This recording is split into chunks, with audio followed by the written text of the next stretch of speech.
As we take a look at the career of Ohio State wide receiver Emeka Egbuka, we understand a standout when we see him. And although Jeremiah Smith came out of nowhere and was this force, Egbuka was the glue that held this offense together.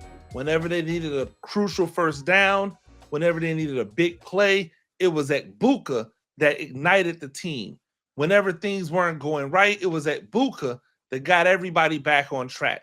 That veteran leadership, that understanding and pride of what it is to be an Ohio State wide receiver is what made him so good. And his technical proficiency allows him to be able to come into the NFL and be an effective wide receiver immediately. As long as he has the opportunity to perform, his blend of talent, work ethic, and determination are going to take him really far in the NFL. He established himself as one of the most dynamic wide receivers in all of the country, mainly because his route running ability, his ability to get in and out of breaks, his ability to make people dance with him on the field is one of the reasons why he's one of the what I would call the intermediate level merchants. He's able to clean up in that area because a lot of linebackers, safeties, and defensive backs have a hard time sticking with him at that position.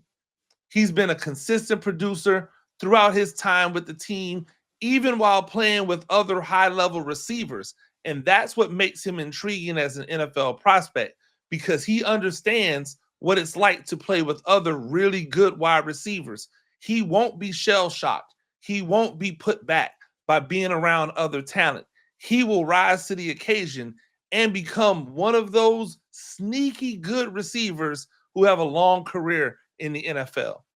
Egbuka is one of those special wide receivers that you could see making a lot of money in the league working on the intermediate. But don't get it twisted. Egbuka is an explosive receiver. We see right here when they use him on the interior screen pass. Like, watch how he doesn't immediately go full speed through here. But once he sees the lane, boom, right there. You saw just a slight shift in his speed. He allowed his blocks to set up. That slight shift in the speed allows him to take off again. If we look at it right here, he turns, he sees his blocks, he's letting his blockers set up, boom. He sees the lane, and he just takes off and explodes through the lane. Now, will he be able to just blow by all of the competition in the NFL like this?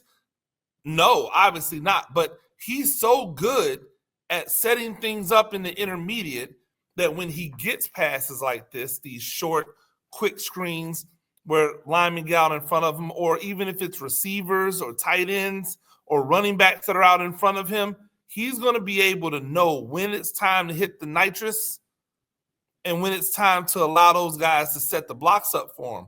I think that's one of the things that's really special about what Egbuka does for his team. If I'm being honest, I don't see a fantasy relevance for Emeka Egbuka in his rookie season with the Buccaneers.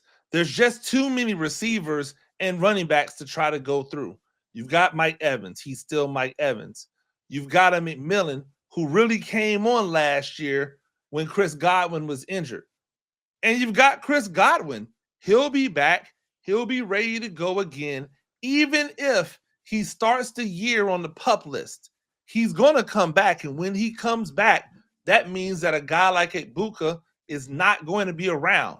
Now, do I think he's a great fantasy stash and hold on to, or maybe even a stash and hold on to him for the late season just in case somebody gets hurt? Absolutely. But if you're looking for somebody to be fantasy relevant day one, managers might want to look somewhere else besides Egbuka. Again, I think he has the talent. I just don't know if he's going to have the opportunity necessary to be successful in fantasy year one.